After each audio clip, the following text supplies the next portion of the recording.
आइए आप सभी का कुछ प्रश्न किए जाएं। तो आज अधिकांशतः जो प्रश्न होंगे वो दिल्ली जो सल्तनत का स्थापत्य है उस पे और उधर 1857 दोनों ही टॉपिक बड़े ही महत्वपूर्ण हैं। दोनों से बार बार प्रश्न लगातार हर एग्ज़ाम में पूछे ही जाते हैं। तो पहला प्रश्न आपके सामने है, निम्न में से कौन सुल्तान बनने के पूर्व उत्तर पश्चिम सीमा प्रांत के प्रधान रक्षक के रूप में नियुक्त थे? कौन लोग इसमें से प्रधान रक्षक के रूप में नियुक्त थे? तो जो प्रधान रक्षक आपके हैं उसमें इन चारों में कौन है कि चारों हैं? मुख्य रूप से ये सेनापति और प्रधान रक्षक के रूप में नियुक्त थे अपने सुल्तान बनने के पूर्व। ठीक, सभी को गुड इवनिंग। चंद्र प्रकाश जी, चंद्रेश जी, किशन संदेश जी और रितु सरोज, आप सभी इसका उत्तर जल्दी जल्दी देते जाएं। ठीक, अब हम सोच रहे हैं कुछ प्रश्नों की संख्या बढ़ाने की, कम से कम एक दिन में 35-37 प्रश्न निपटाए जाएं जल्दी जल्दी। तो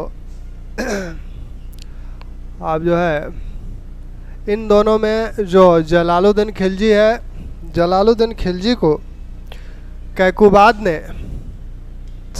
अपना सेनापति बनाया था, तो इन्हें भी सीमा प्रांत में नियुक्त किया गया था। और गियासुद्दीन तुगलक खुसरो शाह ने इन्हें बनाया था। तो ये दोनों जो है 1 और 3 ऑप्शन जो है दोनों सीमा प्रांत, उत्तर पश्चिम सीमा पर सीमा प्रांत के मुखिया हैं।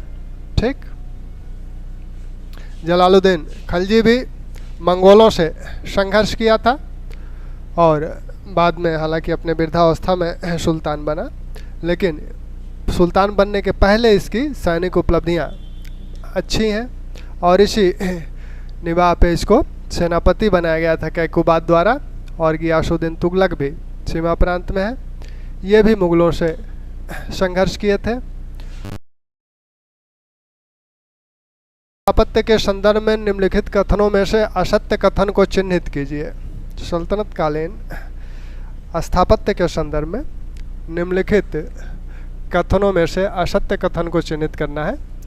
सल्तनत काल में राविश एवं सुर्खी का प्रयोग जुड़ाई के लिए होता था, जो जुड़ाई होती थी। तो ये इसमें कहा जा रहा है कि सल्तनत काल में राविश और सुर्खी का प्रयोग होना शुरू हुआ भारत में। दूसरा कथन है, इमारतों को सजाने या अलंकरण करने के लिए अरवस्क शैली का प्रयोग किया जाता था। तीसरा कथन है, फिरोज तुगलक ने कुतुब मीनार में 2 मंजिल और जोड़ दिया था और ढलवा दीवारों का प्रयोग तुगलक काल में हुआ था।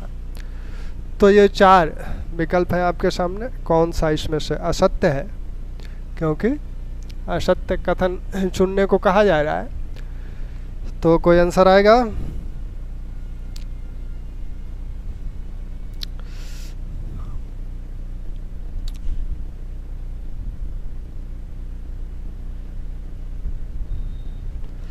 आंसर कोई आए जल्दी।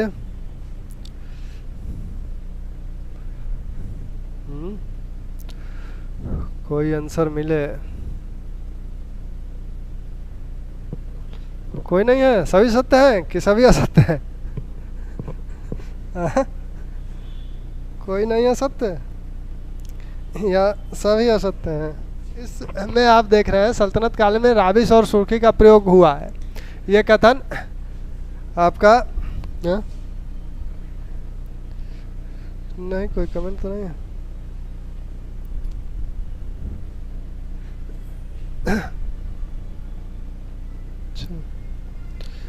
अच्छा, डी आंसर, डी दूसरे का डी मतलब ढलवा दीवारों का प्रयोग तुगलक काल में हुआ था। ढलवा दीवारों का प्रयोग मुख्यतः तुगलक काल में ही हुआ है। ढलवा दीवारें जो बनी है वो तुगलक काल में इन्हें सलामी बोला जाता था। ये तुगलक काल की विशेषता है, तो ये तो असत्य होने का सवाल ही नहीं है। सलामी दीवारें इन्हें बोला गया है। तो पहला कथन भी आपका पूर्णतया सत्य है। सुर्खी और राविश का प्रयोग इसी समय किया गया। इमारतों को सजाने की जो अरवस्क शैली है, इस शैली में दरअसल मुस्लिम काल में होता क्या था कि किसी जीवित प्राणी का आप चित्रांकन या मूर्ति नहीं बना सकते हैं, यह इस्लाम के विरुद्ध है।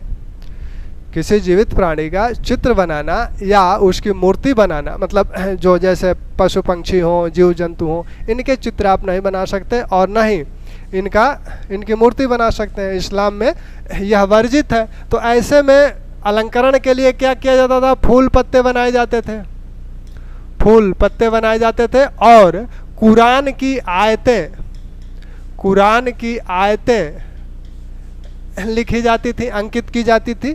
तो इसी विधि को अरवस्क विधि बोला जाता है और ये सल्तनत काल में इसी विधि से अलंकरण का कार्य किया जाता था। फिरोज तुगलक ने कुतुब मीनार में 2 मंजिल और जोड़ा। दरअसल कुतुब मीनार जो बना है, तो कुतुब मीनार को बनवाया किसने? ऐबक ने बनवाया। और ऐबक ने जब बनवाया तो 1 मंजिल है। उसके बाद इसे इल्तुतमिश भी इसका निर्माण कराता है और इल्तुतमिश के समय ये 4 मंजिल की हो जाती है। फिरोज तुगलक के समय क्या हुआ कि आंधी आई और इसमें से 1 मंजिल बिजली गिरी और चौथी मंजिल जो है क्षतिग्रस्त हो गई। तो फिरोज ने क्या किया कि चौथी मंजिल और 5वीं मंजिल, चौथी मंजिल का मरम्मत तो कराया ही, ऊपर एक और 5वीं मंजिल भी बनवा दिया। तो फिरोज तुगलक ने जो जोड़ा वो सिर्फ 1 मंजिल जोड़ा।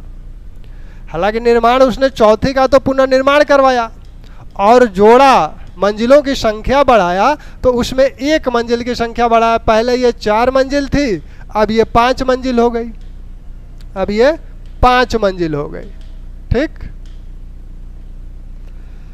ढलवा दीवारों का प्रयोग तुगलक काल में हो रहा है, क्योंकि दीवारें यहाँ थोड़ा सा अंदर की ओर झुकी हुई बनाई जाती थी, इसीलिए इसे ढलवा दीवार बोला जाता था। संभवतः मजबूती के लिए बनाई जाती थी। हालांकि इसका प्रयोग फिरोज तुगलक के काल में नहीं मिलता है, गियासुद्दीन और मोहम्मद बिन तुगलक के काल में मिलता है। फिरोज तुगलक के काल में सलामी दीवारें नहीं मिलती हैं।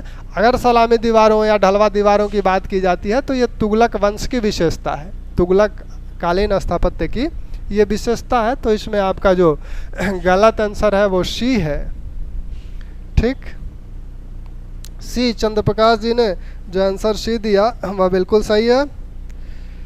ठीक है, आगे चलें।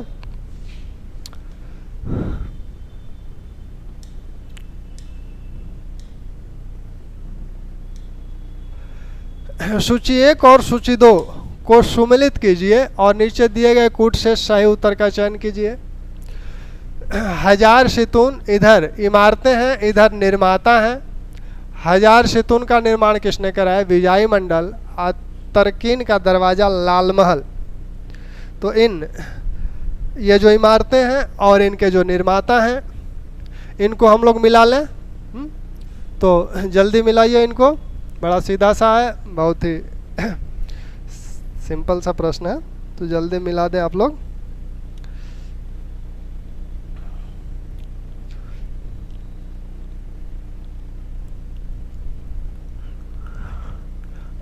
हजार सितून, 1000 सितून का मतलब है 1000 खंभों वाला भवन। सितून का मतलब खंभा होता है, 1000 खंभा, 1000 खंभों का भवन जो है यह 3C, बिल्कुल सी। अब आइए मिला लिया जाए। 1 2, ठीक। B1 बिल्कुल सही। C4 एकदम सही। तो ये आपका सी आंसर, किसका आंसर है? 3C चंद्रेश जी का है, अनिश जी का है। 3C बिल्कुल सही आंसर है इसका। 1000 सितून अलाउद्दीन द्वारा बनवाया गया, विजयी मंडल मोहम्मद बिन तुगलक द्वारा, और अतरकीन का दरवाज़ा इल्तुतमिश, लाल महल बलबन। ठीक। इस लाल महल जो बलबन का है, इसमें कुछ लोगों का राज्याभिषेक भी हुआ है। राज्याभिषेक में आपके अलाउद्दीन का राज्याभिषेक इसमें हुआ है, अलाउद्दीन का, मोहम्मद बिन तुगलक का, इन दोनों लोगों का राज्याभिषेक इसी बलबन के लाल महल में हुआ था। ठीक, अगले प्रश्न पे आए। शुद्ध इस्लामी शैली में, शुद्ध इस्लामिक शैली में बना पहला मकबरा माना जाता है। शुद्ध इस्लामिक शैली में बना पहला मकबरा निम्न में से कौन सा माना जाता है?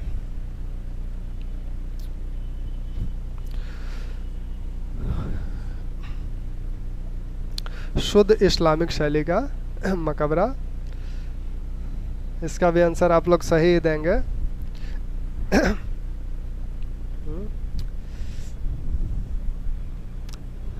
इसकी बात पहले भी हुई थी, पहले या दूसरे टेस्ट में। बी, सुल्तानगढ़ी का मकबरा। बी आंसर आया प्रकाश चंद्र जी का, सुल्तानगढ़ी का मकबरा। ये इस मकबरे की खासियत ये है कि ये सल्तनत कालीन पहला मकबरा है। ये पहला मकबरा है। सल्तनत काल में जो मकबरे बने उनमें से सबसे पहला मकबरा है सुल्तानगढ़ी का। और ये मकबरा है किसका? ये मकबरा है इल्तुतमिश का, जो है इल्तुतमिश का मकबरा है। 4C आंसर भी आया है और 4B आंसर, 4C, बी में मोहम्मद याद है और 4C का भी एक आंसर है। तो ये इल्तुतमिश के जो पुत्र हैं नासुद्दीन, उनका मकबरा है, पहला मकबरा है। इल्तुतमिश ने भी अपना मकबरा बनवाया, लेकिन इस प्रश्न का आंसर ए है, बलबन का मकबरा।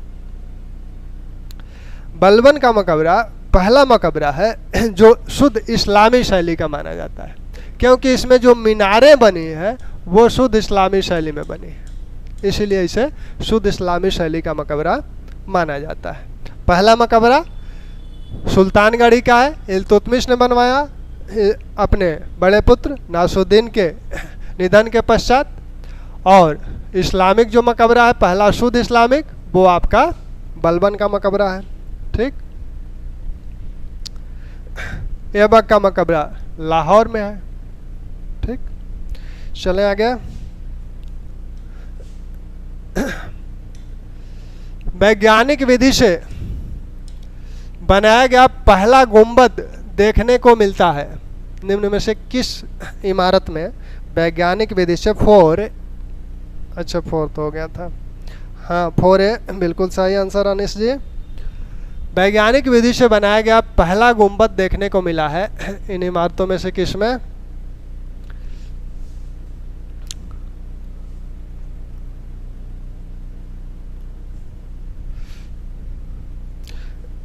पहला जो इसमें आपने देखा ही, इसमें क्या है?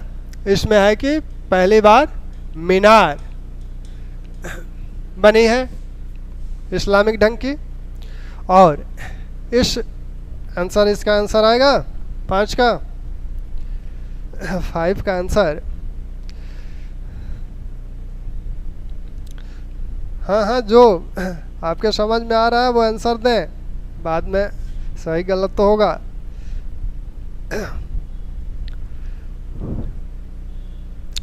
इसकी भी बात पहले हुई है, और वो जो बात हुई है उसमें अलाई दरवाज़ा, अलाई दरवाज़ा पहली इमारत है जिसमें गुंबद का वैज्ञानिक विधि से गुंबद का निर्माण इस में किया गया था। और इसकी और विशेषताएं भी हैं। इसकी एक विशेषता ये भी है कि यहाँ घोड़े की नाल, घोड़े के नाल के आकार का मेहराब, घोड़े के आकार के नाल का मेहराब यहाँ मिलता है। तो घोड़े के आकार के नाल, घोड़े के नाल के आकार का मेहराब भी यहाँ मिलता है। यहाँ जो है तिकोने पत्थर भी देखने को मिलते हैं। और इसकी विशेषता ये भी है, गुंबद जो है वैज्ञानिक विधि से बनाया गया है। इसी को जो है कहा गया है कि क्या कहा गया कि यह सल्तनत कालीन भवनों, सल्तनत कालीन स्थापत्य का सबसे सुंदर मोती है। सबसे सुंदर मोती सल्तनत कालीन स्थापत्य का माना जाता है। तो सी आंसर इसका। ठीक, आगे चलें। मुबारक खिलजी ने ऊखा मस्जिद का निर्माण कहाँ करवाया था? मुबारक खिलजी ने ऊखा मस्जिद, ये ऊखा मस्जिद प्रांतीय स्थापत्य का प्रतीक मानी जाती है। और सल्तनत काल में जो प्रांतीय स्थापत्य देखने को मिला विभिन्न प्रांतों में, उसका एक उदाहरण, एक सुंदर उदाहरण ये ऊखा मस्जिद है। तो मुबारक खिलजी द्वारा इसे कहाँ बनवाया गया था? ऊखा मस्जिद का निर्माण मुबारक खिलजी द्वारा कहाँ बनवाया गया है?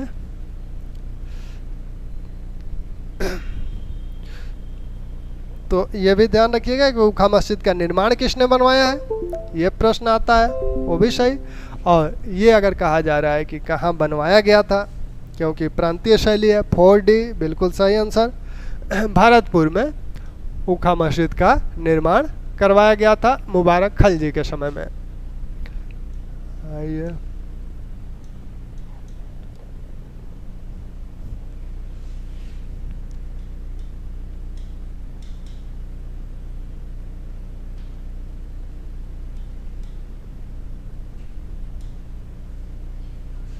सेवन, निम्नलिखित में से किसका मकबरा शेर शाह सूरी के मकबरे का पूर्वगामी माना जाता है? निम्नलिखित में से किसका मकबरा शेर शाह, सरता जी 6 का सी आंसर था, 6 का सी था, 6 का डी आंसर था। तो अब ये कहा जा रहा है कि शेर शाह का मकबरा जो बना है सासाराम में, वह मकबरा जो बना है उसकी एक विशिष्ट शैली देखने को मिलती है। तो उस शैली का, उसके पहले का मकबरा कौन सा है जो शेर शाह के मकबरे का पूर्वगामी माना जाता है? तो किसका मकबरा है उस तरह का? अलाउद्दीन का है कि गियासुद्दीन का है कि बलबन का है कि फिरोज तुगलक का है? शेर शाह के मकबरे का पूर्वगामी माना जाने वाला मकबरा 4C, 7C, 7D, 7C, 7D, 2 answer आए। ठीक,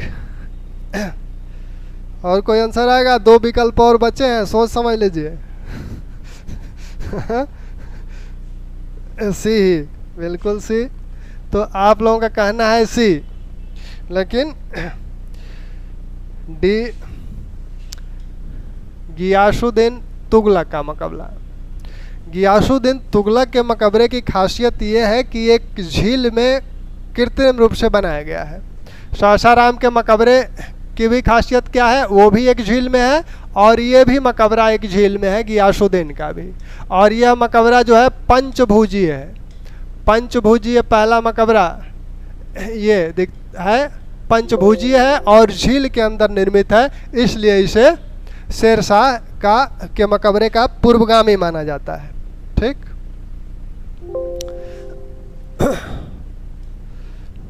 फिरोज तुगलक का जो मकबरा है यह आपका वर्गाकार है।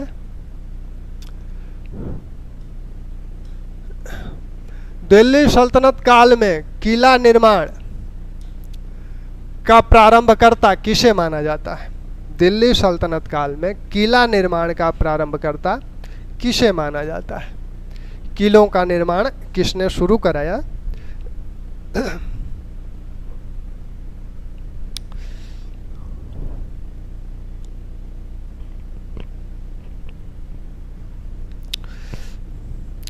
किले जो है, अनेक किले बनवाए गए, सभी लोगों द्वारा बनवाए गए, लेकिन इसमें पहले कौन बनवाया?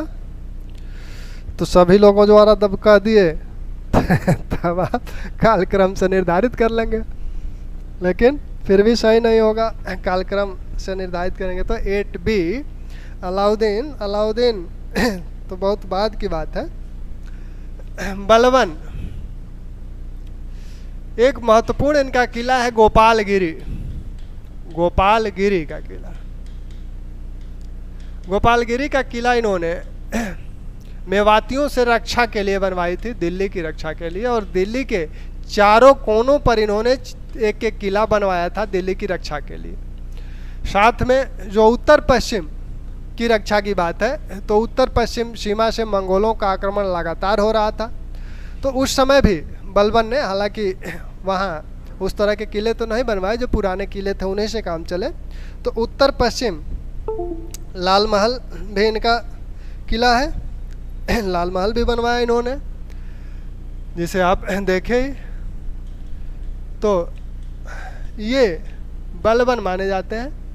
उत्तर पश्चिम सीमा में इन्होंने मंगोलों से आक्रमण के लिए अपने दो पुत्र जो हैं, उन दोनों पुत्रों को ये वहाँ बुगरा खां और नासरुद्दीन को, महमूद को नियुक्त करते हैं, और लाहौर, मुल्तान और दीपालपुर की जिम्मेदारी नासरुद्दीन को दी जाती है, और बुगरा खां को जो है समान सिंध की जिम्मेदारी, उच्च समाना और सिंध की जिम्मेदारी दी जाती है। जब नासरुद्दीन का देहांत हो गया तो फिर जो है सभी 6 किले जो है वो बुगरा खां के अधीन आ गए, बुगरा खां की जिम्मेदारी में आ गए। ठीक, तो ये इसका आंसर बलबन है।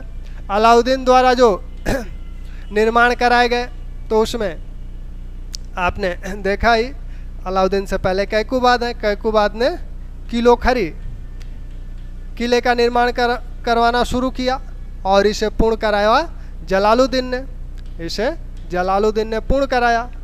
और इसी किले में जलालुद्दीन का राज्याभिषेक भी हुआ था, किलोखरी के किले में, कैकुबाद द्वारा जो शुरू किया गया था। अलाउद्दीन के जो किले हैं, आप शीरी का किला हजार सुतून जो आप देख रहे हैं वो भी है। शीरी का ये जो किला है ये वृत्ताकार किला है, वृत्ताकार। ठीक, तो इसका आंसर ए। आगे चलें। निम्न में से कौन सा मकबरा अष्टकोणीय मकबरा माना जाता है? पहला अष्टकोणीय मकबरा।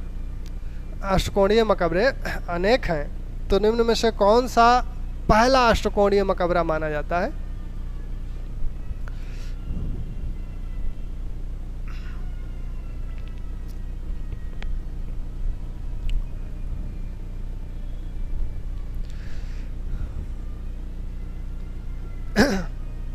पहला अष्टकोणीय मकबरा आए, तो पहला अष्टकोणीय मकबरा जो माना जाएगा आपका गियासुद्दीन का, आपने देखा ही, ये पंचभुजी है।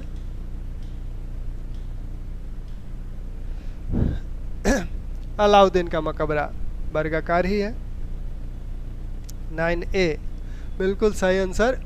खाने जहां तेलंगानी का मकबरा, फिरोज तुगलक का वजीर का ये मकबरा है, और उसके पुत्र द्वारा ये बनवाया गया है। ये पहला अष्टकोणीय मकबरा है। उसके बाद अष्टकोणीय मकबरे अनेक बने। सैयद वंश के जो शासक हैं, लोदी वंश के जो शासक हैं, इनके अष्टकोणीय मकबरे हैं। सैयद वंश के शासक मुबारक शाह, मोहम्मद शाह के मकबरे अष्टकोणीय हैं। यहाँ सिकंदर लोदी का मकबरा अष्टकोणीय है, सिकंदर लोदी का मकबरा अष्टकोणीय है। तो ये आपके अष्टकोणीय मकबरे हैं, लेकिन पहला खाने जहां तेलंगानी का है। निम्न में से किस काल को मकबरों का युग कहा जाता है? किस काल को मकबरों का युग कहा जाता है? उसमें सर्वाधिक मकबरे, बहुत मकबरे बने थे उस काल में, इसलिए उसे मकबरों का काल कहा जाता है। अन्य प्रकार की और इमारतें तो नहीं बनी, लेकिन 10 मकबरे बने, और मकबरे तो अनिवार्य हैं, अपरिहार्य हैं, बनाना ही है। तो किस काल को मकबरों का युग कहा जाता है? तो इसमें आपका जो है 10C बिल्कुल सही आंसर। 10C सैयद लोदी काल। सैयद लोदी में आपने देखा ही, यहाँ 2 प्रकार के मकबरे हैं। लोदी काल के जो मकबरे हैं, सुल्तानों के जो मकबरे हैं वो अष्टकोणीय हैं, सुल्तानों के जो मकबरे हैं वो अष्टकोणीय हैं और अन्य जो अमीरों के मकबरे हैं वो आपके वर्गाकार हैं। तो यहाँ दोनों प्रकार के इस काल में मकबरे देखने को मिलते हैं। ठीक, तुगलक काल की विशेषताएं क्या है? तुगलक काल की विशेषताएं हम लोगों ने देखा ही कि यहाँ जो है सलामी प्रकार की दीवारें हैं, ढलवा दीवारें हैं। साथ में यहाँ फिरोज तुगलक के काल में सलामी दीवारें तो नहीं मिलती है। फिरोज तुगलक के काल में एक महत्वपूर्ण विशेषता ये मिलती है कि अलंकरण के संदर्भ में कमल के फूलों का प्रयोग फिरोज की इमारतों में किया गया है अलंकरण के लिए। फिरोज की इमारतों में अलंकरण के लिए कमल के फूलों का प्रयोग किया गया है। उसमें सलामी दीवारों का प्रयोग नहीं किया गया है। सलामी दीवारों का जो प्रयोग किया गया है गियासुद्दीन और मोहम्मद बिन तुगलक के समय में किया गया है। दिल्ली जो अनेक दिल्ली बसी, उसमें जो दिल्ली माना जाता है दूसरी दिल्ली जो बसाई गई वो अलाउद्दीन के समय में बसाई गई। सीरी में, सीरी का किला भी उन्होंने बनाया, हजार सतून भी बनवाया, वहाँ उन्होंने हौज खास भी बनवाया। साथ में तीसरी दिल्ली जो बनी वो गियासुद्दीन के समय में बनी, तुगलकाबाद। और चौथी दिल्ली जो बनी वो आपके मोहम्मद बिन तुगलक के समय में बनी, जहाँ पनाह नगर। तो चौथी दिल्ली मोहम्मद तुगलक के समय में, और पांचवी दिल्ली फिरोज के समय में, फिरोज शाह कोटला में उन्होंने निर्माण कार्य करवाया। और फिरोज अपने निर्माण के लिए जाने जाते हैं। लगभग 300 इमारतों का निर्माण इन्होंने करवाया, नहरों का निर्माण करवाया, ढेर सारी इमारतों का पुनर्निर्माण करवाते हैं, अनेक नगरों को स्थापित करते हैं, जिसमें आपका जौनपुर भी है, फतेहाबाद है, फिरोजपुर है। तो ये सारे नगर, जौनपुर की स्थापना उन्होंने किसकी याद में करवाई थी? मोहम्मद बिन तुगलक, अपने पिता की याद में उन्होंने जौनपुर की स्थापना करवाई थी। तो तुगलक काल की ये विशेषताएं हैं। खिलजी काल की जो विशेषताएं हैं उसमें आपने देखा ही कि खिलजी काल में जिन भवनों का निर्माण हुआ उसमें आपने इसी काल में जमायत खाना यह शुद्ध इस्लामी शैली की पहली मस्जिद मानी जाती है। शुद्ध इस्लामी शैली की पहली मस्जिद जो है, पहली मस्जिद तो आपके कुबतुल इस्लाम है जिसे ऐबक ने बनवाया, लेकिन शुद्ध इस्लामी शैली की पहली मस्जिद जमायत खाना मस्जिद है। और यह जो है कहाँ बनी? इसका निर्माण निजामुद्दीन औलिया की दरगाह के पास किया गया था।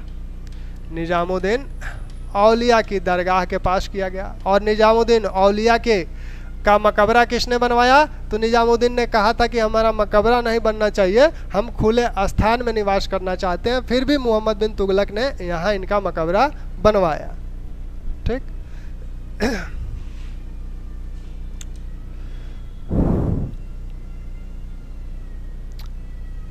जौनपुर की लाल दरवाजा मस्जिद का निर्माता, जौनपुर की लाल दरवाजा मस्जिद का निर्माता कौन है?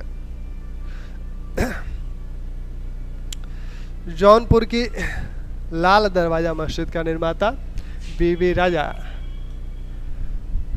ये झांझरी मस्जिद जो है, झांझरी मस्जिद के निर्माता हैं।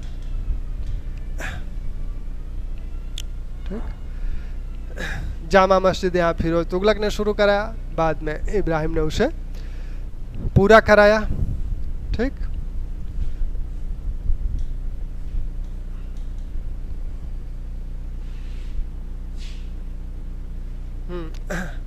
ये 11 का ये नहीं, इब्राहिम सरकी जो है झांझरी मस्जिद के निर्माता हैं।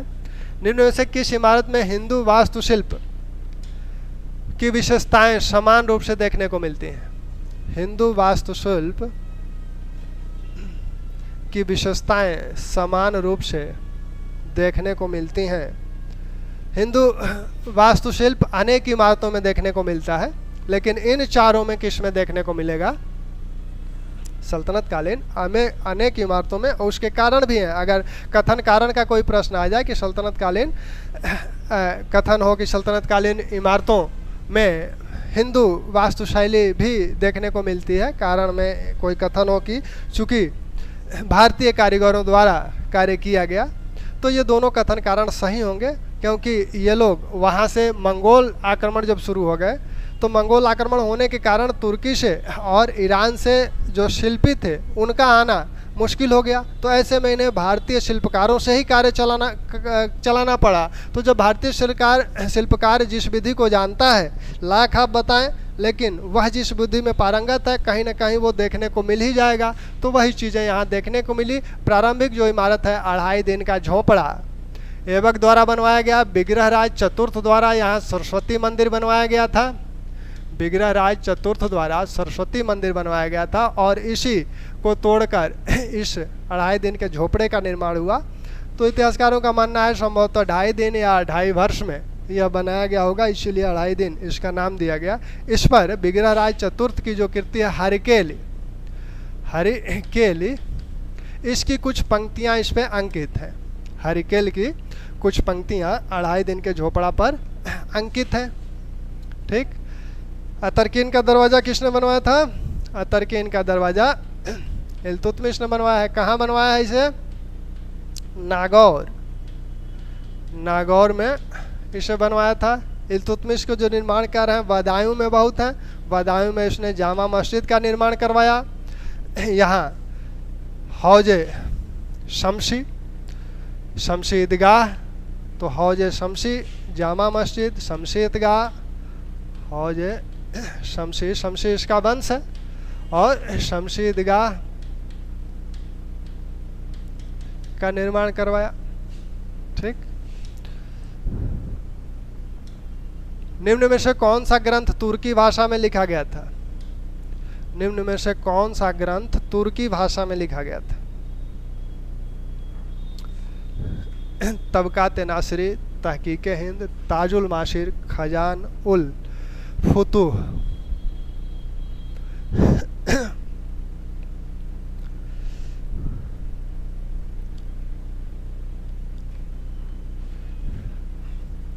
मिनहाज उस सिराज ने इसे लिखा। मिनहाज और सिराज ने इसे लिखा। तहकीक हिंद को आप जानते ही हैं, अलबरूनी ने लिखा। ताजुल माशिर हसन निजामी ने लिखा और इसे अमीर खुसरो ने लिखा। ठीक। अब इसमें से कौन ऐसी है जो तुर्की भाषा में लिखी गई? तो इसमें से सबसे पहली कौन है? कालक्रम के अनुसार अगर देखें तो कालक्रम के अनुसार आप इसे देखेंगे, पहले ये है, फिर इसके बाद ये है, फिर ये है। तो अलबरूनी की जो तहकीक हिंद है, किताबुल हिंद है, तहकीक हिंद का ये या किताबुल हिंद का ये किस भाषा में लिखी गई? ये शुद्ध अरबी में लिखी गई। और ये जो है ताजुल माशिर हसन निजामी की, यह तुर्की में लिखी गई। और मुख्य रूप से ऐबक के काल के विवरण इसमें हैं। ऐबक ने इन्हें संरक्षण भी प्रदान किया था। और मिनहाजुल सिराज जो है, यह इन्हें कौन संरक्षण प्रदान किया था? इन्हें संरक्षण प्रदान करने वाले इल्तुतमिश हैं।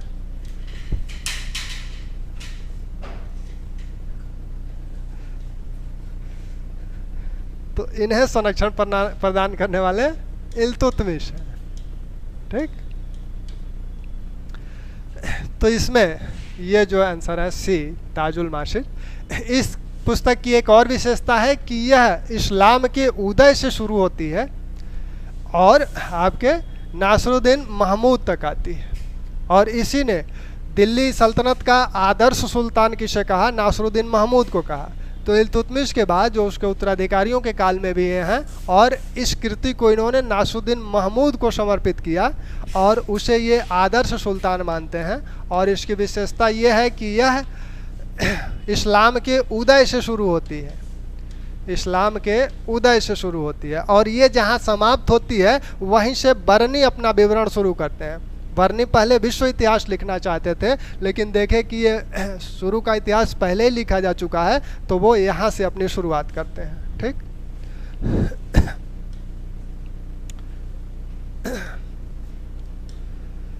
अमीर खुसरो ने अपने किस ग्रंथ में अपनी जन्मभूमि भारत को बताया है? वो अनेक ग्रंथों में भारत की प्रशंसा करते हैं, भारत को स्वर्ग बताते हैं, लेकिन अपनी एक कृति उनकी जो है उसमें वो जन्मभूमि की भी अपनी बात करते हैं। चारों कृतियाँ उन्हीं की ही हैं। नूह शिपीर, तुगलकनामा, खजाइन उल फतेह, आशिक। इसी खजाइन उल फतूह को क्या कहा जाता है? तारीख अलाई। तारीख अलाई इसे कहा जाता है। तो यह गद्य में लिखी हुई है। कुछ ही कृतियाँ उनके गद्य में हैं, अनेक उनकी कृतियाँ पद्य में हैं। इसमें नूह शिपीर में वो भारत को अपनी जन्मभूमि बताते हैं।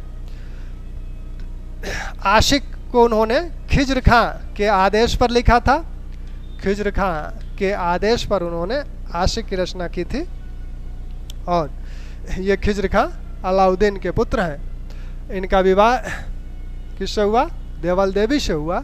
तो वही जब खुसरो गए थे मलिक काफूर, जब दक्षिण में देवगिरी पर अभियान किए, तो उनसे ये भी कहा गया था कि वो उनको, क्योंकि यहाँ से जब राणा रतन सिंह पर जब आक्रमण हुआ था तो वो भागकर देवगिरी चले गए थे, तो वहाँ से उन्हें लाने का आदेश दिया गया था। और अमीर खुसरो जो है वो मलिक काफूर के साथ दक्षिण अभियान में गए थे। जितने भी दक्षिण अभियान हुए हैं सब में अमीर खुसरो मलिक काफूर के साथ हैं। अच्छा, इसका आंसर तो हो गया। इशामी ने फुतूह सलातीन की रचना किसके संरक्षण में किया था?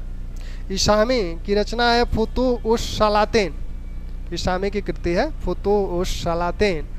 और यह रचना उन्होंने किसके संरक्षण में किया है? मोहम्मद बिन तुगलक, फिरोज, बहमन शाह, सिकंदर शाह।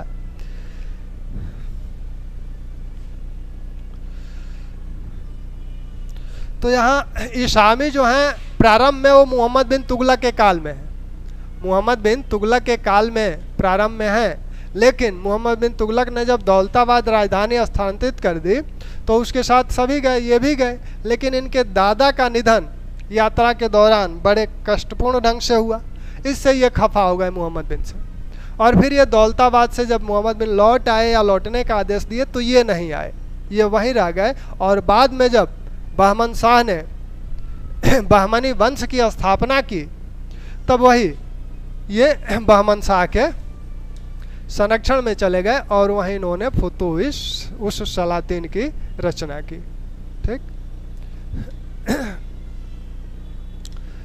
1857 में 1857 वही 1857 विद्रोही 1857 विद्रोह में प्रथम स्वतंत्रता संग्राम का प्रारंभ कहाँ से हुआ? 1857 विद्रोह का प्रारंभ कहाँ से माना जाता है? बहुत आसान सवाल है, आंसर जल्दी दें इसका।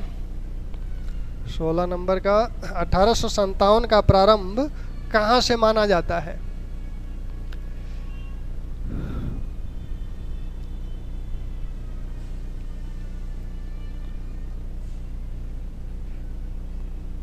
सोलह बी। इतनी बड़ी गलती आप लोग करेंगे 1857 जैसे चर्चित टॉपिक पे? इतनी बड़ी गलती 1857 में ना करिए। मेरठ 10 मई, डेट 10 मई है। बैरकपुर की घटना पहले की है लेकिन उसे जो है प्रारंभ नहीं माना जाता है। विद्रोह का प्रारंभ मेरठ से होता है, 10 मई से होता है। ठीक। तो इस स्वतंत्रता संग्राम के प्रारंभिक जो घटनाएं हैं वो आपकी 13 जनवरी 22 फरवरी 24 अप्रैल 8 मई, इन सब डेट्स को दमदमा में पहली बार क्या पता चला?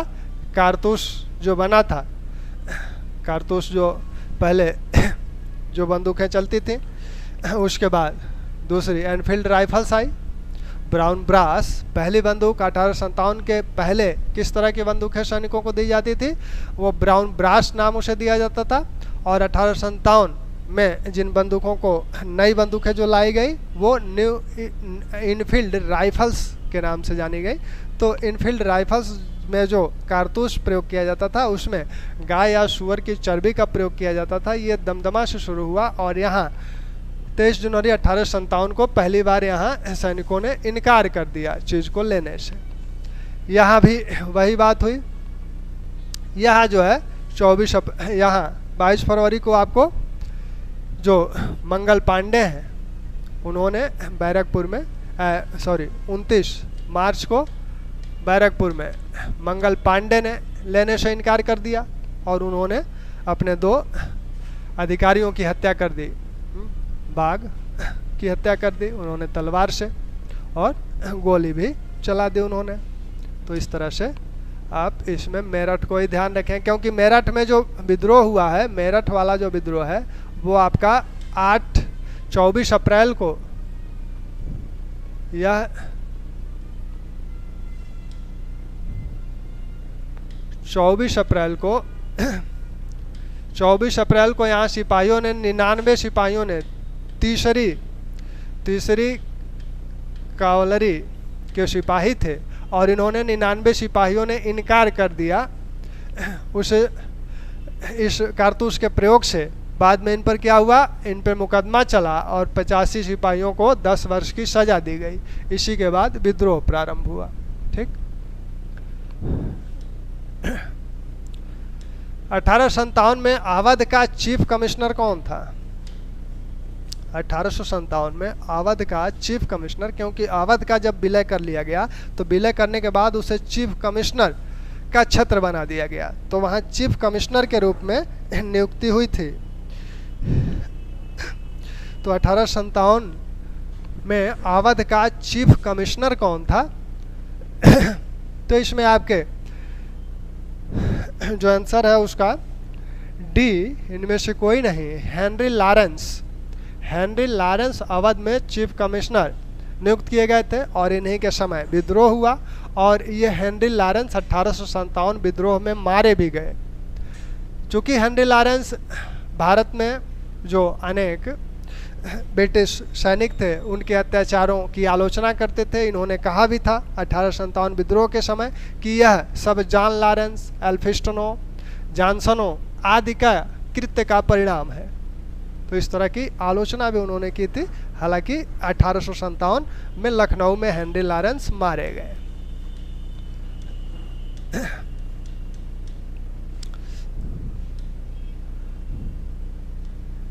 सती चौरा कांड 1857 विद्रोह के समय कहाँ से संबंधित है? सती चौरा कांड 1857 विद्रोह के समय कहाँ से संबंधित है? कानपुर, झांसी, ग्वालियर, मेरठ।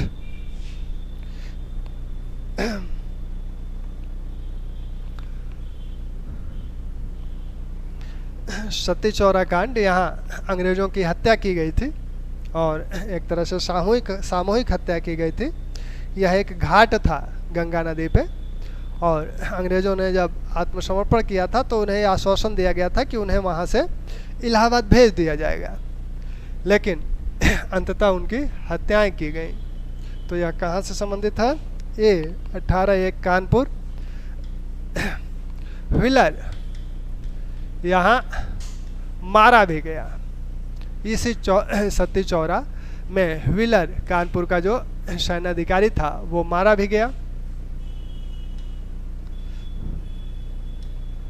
चतुर्थ आंग्ल मैसूर युद्ध का तात्कालिक कारण क्या है? चतुर्थ आंग्ल मैसूर युद्ध का तात्कालिक कारण क्या है?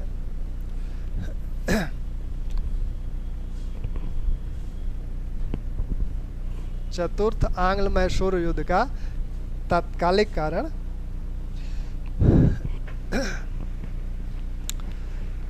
चतुर्थ आंग्ल मैसूर युद्ध कब हुआ?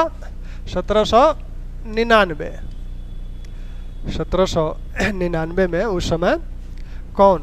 वेल्जली गवर्नर है, गवर्नर जनरल है। तो वेल्जली के काल में यह युद्ध हुआ और मैसूर के शासक हैं टीपू।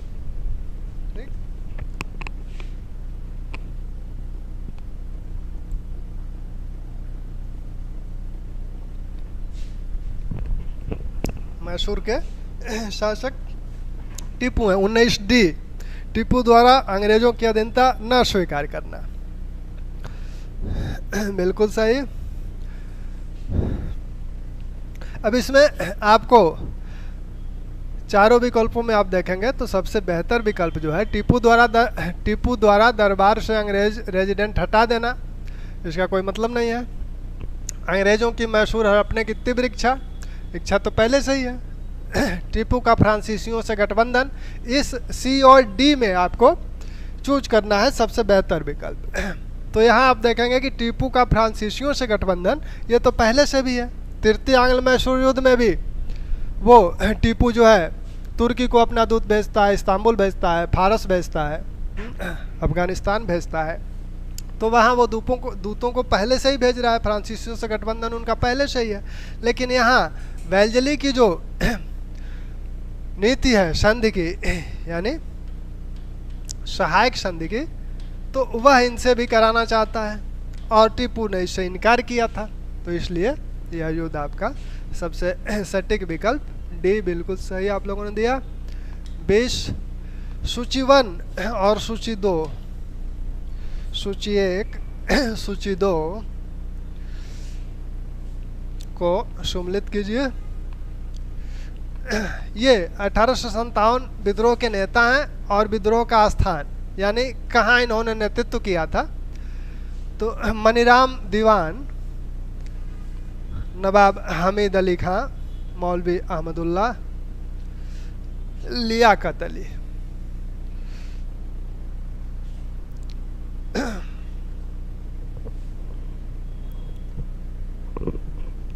ठीक, तो ये विद्रोह के नेता हैं।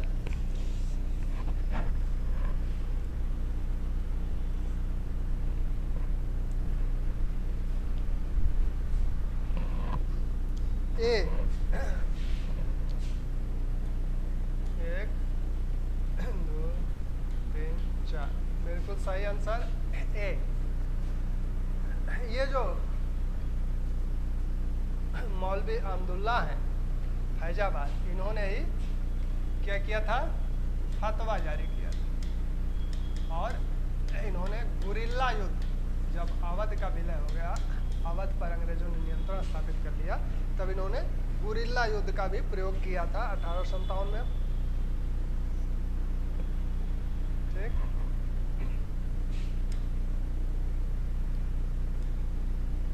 $1857 विद्रोह पर लिखी गई पहली पुस्तक रिविलियन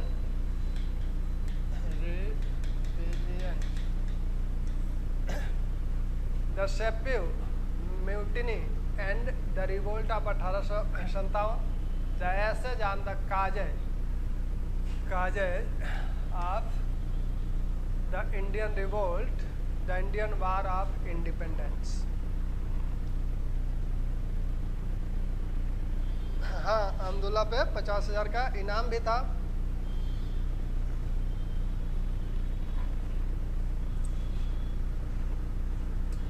ठीक है, तो इसमें से कौन सी पुस्तक पहली है जो 1857 विद्रोह पर लिखी गई थी? 11B the sepoy mutiny and the revolt of 1857, यही है। 21B कहा जा रहा है। ये किसकी किताब है? ये है R.C. मजुमदार, R.C. मजुमदार की। और पहले इन्हें ही 1857 का सरकारी इतिहासकार घोषित किया गया था। बाद में अधिकारियों से मतभेद हो जाने के कारण इनसे लेकर ये कार्य इन्होंने छोड़ दिया। तब एसन सेन ने 1857 का इतिहास लिखा।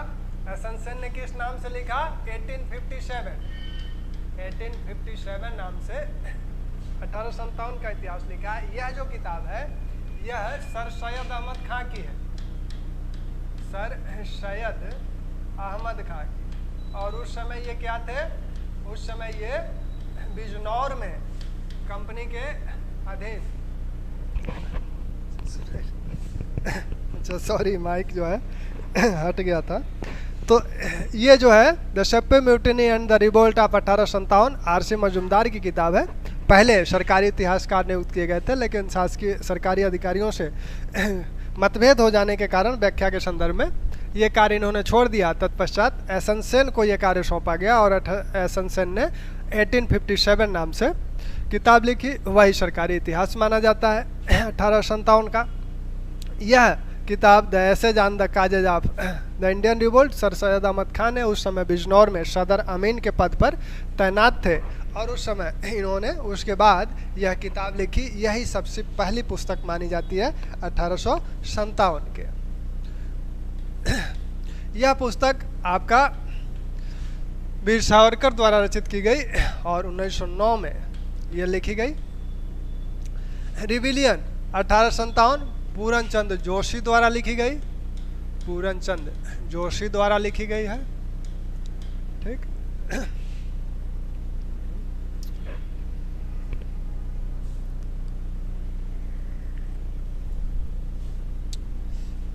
ठीक है।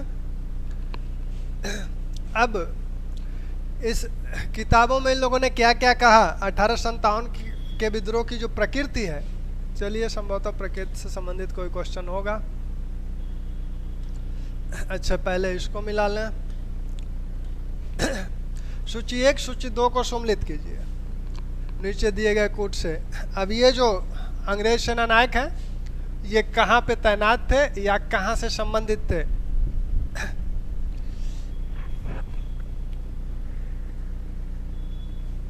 और 1857 विद्रोह में ये किस स्थान से संबंधित हैं लोग?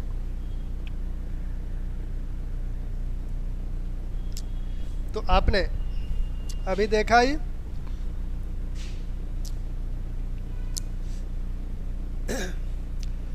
कि ये जो हेनरी लॉरेंस को आपने लखनऊ में देखा ही। व्हीलर की बात अभी हुई ही कि कानपुर में सती चौरा कांड में मारे गए। जॉन निकलसन दिल्ली में, जॉन निकलसन दिल्ली से संबंधित है। और बेसेंट, आयरन बेसेंट ने जगदीशपुर में वीर कुंवर सिंह के विद्रोह के दमन के लिए ये लोग जाने जाते हैं।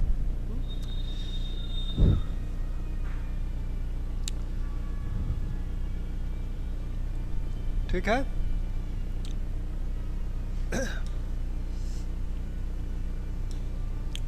निम्न में से किसने 1857 के विद्रोह को राष्ट्रीय विद्रोह की संज्ञा दी है? निम्न में से किसने 1857 विद्रोह को राष्ट्रीय विद्रोह की संज्ञा दी है? 23 का आंसर भी है, 22 का?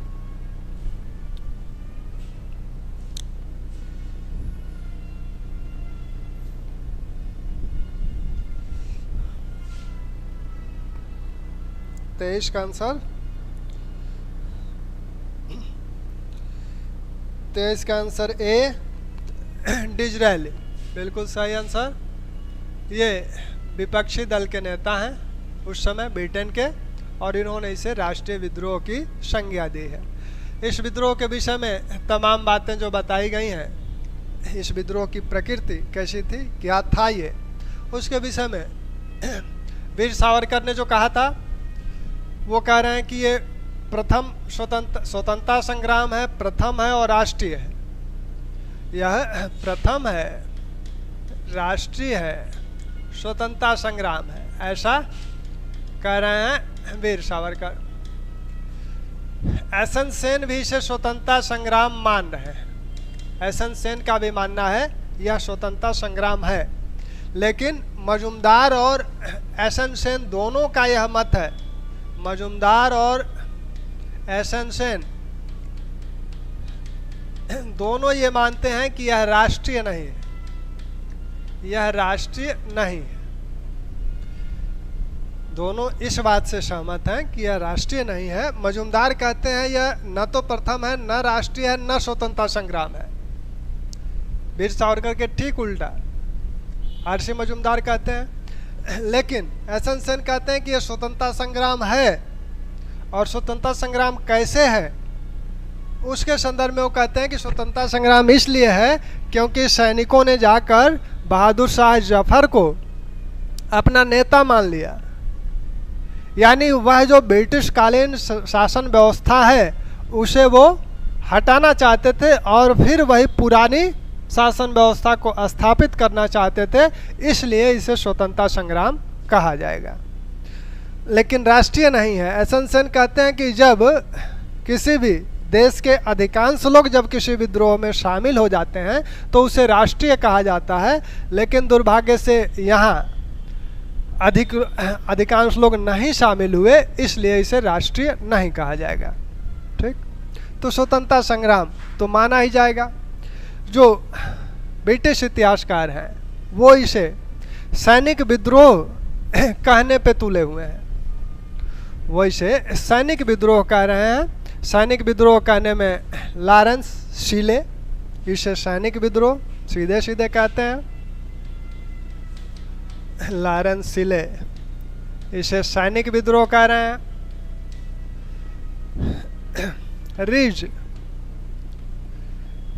रिज और होम्स कह रहे हैं कि ये बर्बरता और सभ्यता के बीच लड़ाई थी। बर्बरता और सभ्यता के बीच लड़ाई थी। ठीक, बर्बरता और सभ्यता के बीच इसे लड़ाई मानते हैं। वैसे ही आउट्रम और टेलर कहते हैं कि यह जो है मुस्लिम षड्यंत्र था। मुस्लिम षड्यंत्र था, हिंदू शिकायतों का लाभ उठाया गया। मुस्लिम षड्यंत्र है, हिंदू शिकायतों का लाभ उठाया गया, ऐसा इनका कहना है। ये धर्मांधों का विद्रोह कहते हैं कि धर्मांधों की लड़ाई है। धर्मांधों का ईसाइयों के साथ लड़ाई रिज कहते हैं। ये कहते हैं बर्बरता और सभ्यता के बीच की लड़ाई है। ये कहते हैं कि मुस्लिम षड्यंत्र है, हिंदू शिकायतों का लाभ उठाया। उस समय लंदन टाइम्स का संवाददाता रसल 1857 के संदर्भ में किस संवाददाता ने उल्लेख किया इसका, तो रसल जो है यह लंदन टाइम्स का संवाददाता था, वो यहाँ था। इसने इस बात की, ये जो कह रहे हैं कि बर्बरता और सभ्यता, इसका खंडन करता है। खंडन इस तरह से करता है कि बनारस में मुस्लिमों को सूअर की खाल में, जीवित व्यक्तियों को सूअर की खाल में सिल दिया गया। तो यह किस तरह की सभ्यता थी? यह तो बर्बरता की हद थी। तो दोनों पक्षों द्वारा बर्बरता की गई। तो ये नहीं कहा जा सकता कि बर्बरता और सभ्यता के बीच का संघर्ष है। तो ये आपके प्रकृति, हम क्या मानेंगे? प्रकृति हम लोग ये मानेंगे कि ये स्वतंत्रता संग्राम था। ठीक, इस विद्रोह के जो, और कोई क्वेश्चन है इसमें? हाँ, मंगल पांडे को कब फांसी दी गई? मंगल पांडे को कब फांसी दी गई?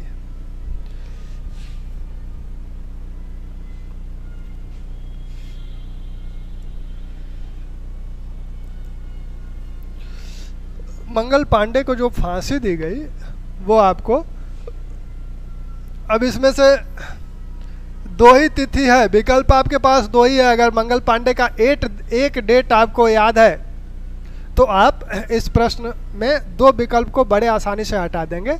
अगर यह विकल्प आपको याद है तो इस विकल्प को तो आसानी से आप हटा ही देंगे। अब दो विकल्प आपके पास बचेंगे, इसी में आप उलझेंगे। यह तिथि कौन सी है? जिस दिन उन्होंने विद्रोह किया था, तो विद्रोह के बाद ही फांसी दी जाएगी। और यह तिथि उसके पहले की तिथि है।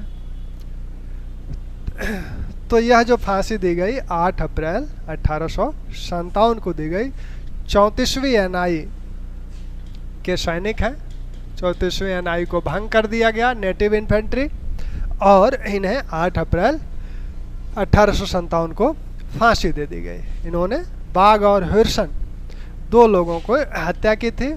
बाग तलवार से मार दिया था, हिरसन को गोली मार दिए थे। गोली मार दिए थे। ठीक।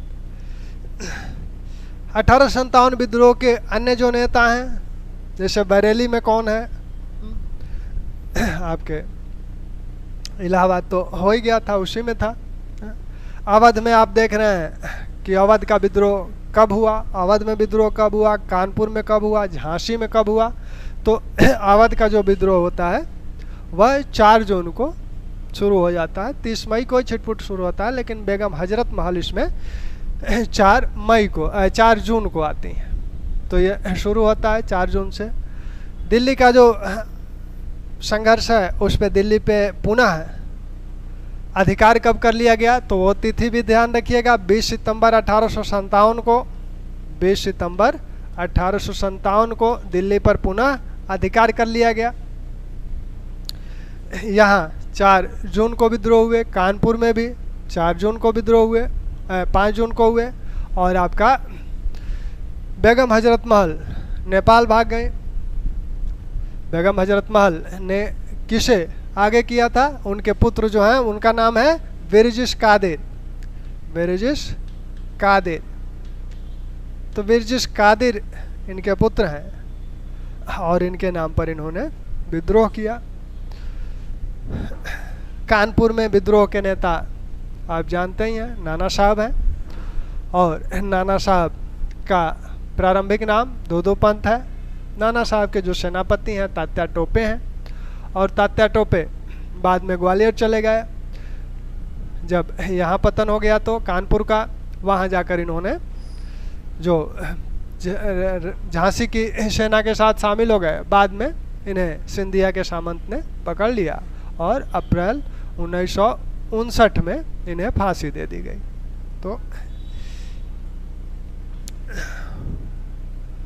तो कुछ डेट्स इसमें ध्यान रखिएगा। और इस विद्रोह या विद्रोह दक्षिण में जो है कहीं कहीं थोड़े से महाराष्ट्र में देखने को मिला, कर्नाटक में देखने को मिला।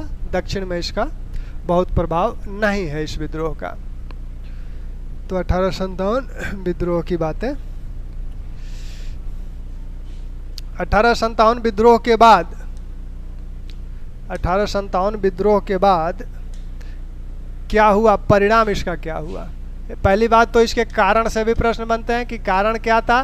तो तात्कालिक कारण जो है वह चर्बी वाले कारतूस हैं, चर्बी वाले कारतूस हैं। और जो दीर्घकालिक कारण है वो कई कारण एक साथ सम्मिलित हो रहे थे, तो वो सभी कारण सम्मिलित हो गए, जिसमें से आपके आर्थिक कारण भी हैं, सामाजिक कारण भी हैं और राजनीतिक भी हैं। आर्थिक कारणों में आप ने देखा ही कि अनेक प्रकार के कर और भू राजस्व प्रणालियाँ अपनाई गई थी, तो ये सब कारण थे। सामाजिक कारणों में विभिन्न प्रकार के, एक तो सामाजिक वैमनस्य था, दूसरा कई सामाजिक कानून भी इस समय पारित किए गए, जैसे उत्तराधिकार अयोग्यता कानून इस समय पारित किया गया था 1850, जिसमें ये कहा गया कि अगर कोई ईसाई धर्म स्वीकार करता है तो अपनी पैतृक संपत्ति से वंचित नहीं होगा। तो इसको लेकर भी लोगों में विद्वेष था, लोगों में एक रोष था। साथ में कुछ कानून ऐसे बनाए गए थे उस समय जिससे सैनिक भी नाराज हुए, जैसे डाकघर अधिनियम जो डलहौजी के समय बना था 54 में। तो उससे क्या किया गया था कि सैनिकों को भी अब अपना कोई पत्र भेजना है, पहले वो निःशुल्क भेजते थे, अब 2 पैसे का टिकट लगाना होगा। साथ में जो सैनिकों को यह कहा गया 1856 में जो कानून बना कि अब आपको जो कहा जाएगा वो करना होगा, यानी अगर कहा जा रहा है कि आपको कहीं बाहर भेजा जा रहा है, समुद्र पार भी भेजा जा रहा है, तो जाना होगा। रंगून में जब बर्मा में जब भेजा जा रहा था ब्रिटिश कंपनी को, तो 1824 में विद्रोह हुआ था, क्योंकि समुद्र पार हिंदू मान्यता के अनुसार उस समय समुद्र पार नहीं किया जाता था, तो इसलिए सैनिक जाने से इनकार किए थे। सबसे पहला सैनिक विद्रोह भारत में कब हुआ था, तो सबसे पहला सैनिक विद्रोह जो हुआ था बक्सर युद्ध के समय ही कुछ भारतीय ब्रिटिश सैनिक चले आए थे कासिम की तरफ, तो वो आपका पहला विद्रोह है। उसके बाद अनेक विद्रोह है, बेल्लोर विद्रोह हुआ, 1824 का विद्रोह हुआ, 1844 में विद्रोह हुआ, 1850 में सैनिक विद्रोह हुआ। तो सैनिक विद्रोह लगातार हुए। सबसे बड़ा जो तत्कालिक कारण ये है। राजनीतिक कारणों में आप देखेंगे सबसे प्रमुख राजनीतिक कारण इस समय है जो विलय की नीति अपनाई गई थी रियासतों की, डॉक्ट्रिन ऑफ लैप्स जो डलहौजी की थी। विभिन्न रियासतों का जो विलय, अंधाधुंध विलय किया गया, इससे रियासतें खफा थी क्योंकि यहाँ अधिकांश रियासतें ही हैं। लेकिन इस विद्रोह को बचाया भी रियासतों ने ही, जिसमें आपके सिंधिया, जयजी राव सिंधिया, उस समय सिंधिया के राजा थे, सिंधिया राजवंश में, वो अंग्रेज़ों का साथ दिए। झांसी झांसी की रानी लक्ष्मीबाई दामोदर सिंह को, जो उनके पुत्र हैं, उनको लेकर, दत्तक पुत्र हैं, तो उनको लेकर उन्होंने विद्रोह किया और कहा झांसी मैं नहीं दूंगी। फिर वो झांसी में ह्यूरोज ने उन्हें पराजित किया, वहाँ से वो ग्वालियर गई। ग्वालियर में सिंधिया की सेना उनसे मिल गई, लेकिन सिंधिया अंग्रेज़ों के साथ वफादार बने रहे। तो सिंधिया बने रहे, उनके मंत्री सर दिनकर राव भी बने रहे, सालार जंग भी समर्थन किया। और इसीलिए कौन कैनिंग ने कहा कि सिंधिया भी अगर विद्रोह में शामिल हो जाएं तो हमें क्या करना पड़ेगा, बिस्तर गोल करना पड़ेगा। झांसी की रानी के संदर्भ में ये जो कहा गया था कि यही एक विद्रोहियों में मर्द है, यह बात ह्यूरोज ने कही थी, क्योंकि ह्यूरोज इस विद्रोह को दबाते हैं।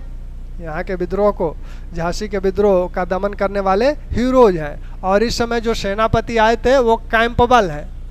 कैंपबल ये कानपुर का विद्रोह भी दबाते हैं, लखनऊ का विद्रोह भी दबाते हैं। कानपुर, लखनऊ, बरेली, इन विद्रोहों का दमन का श्रेय कैंपबेल को दिया जाता है, और बनारस और इलाहाबाद के विद्रोहों के दमन का श्रेय नील को दिया जाता है। और आपने जगदीशपुर का देखा ही, आयर एंड वेस्ट है, ठीक।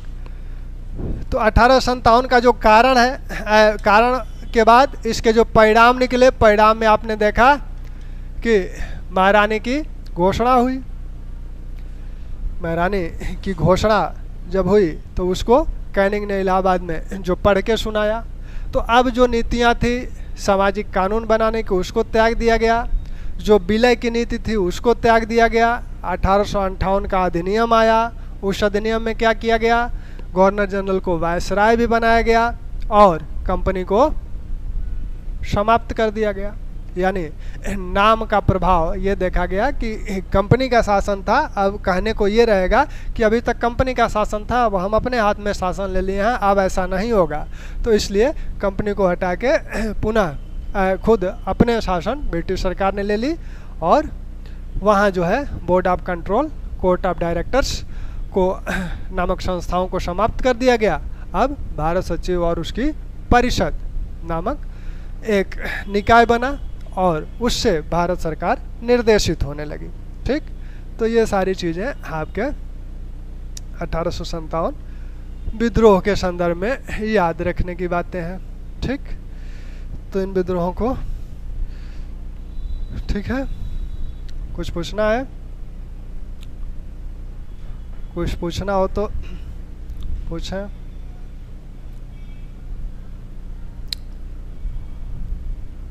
अठारह संतावन विद्रोह के ढेर सारे प्रश्न हैं, हाँ?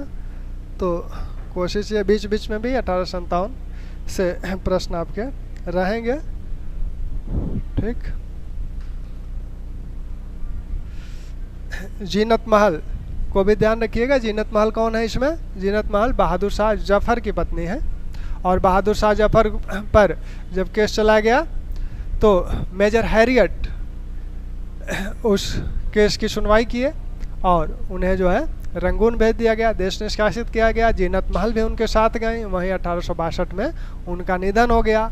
बहादुर शाह जफर को गिरफ्तार कहाँ से किया गया था? हुमायूं के मकबरे से गिरफ्तार किया गया था, और उनके जो 2 पुत्र और 1 पोते को हडसन ने गोली मार दी।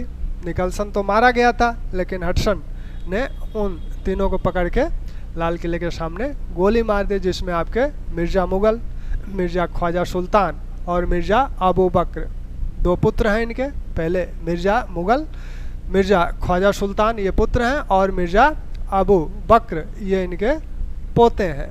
तो इनको गोली मार दी गई, ठीक। ठीक है, चलिए फिर।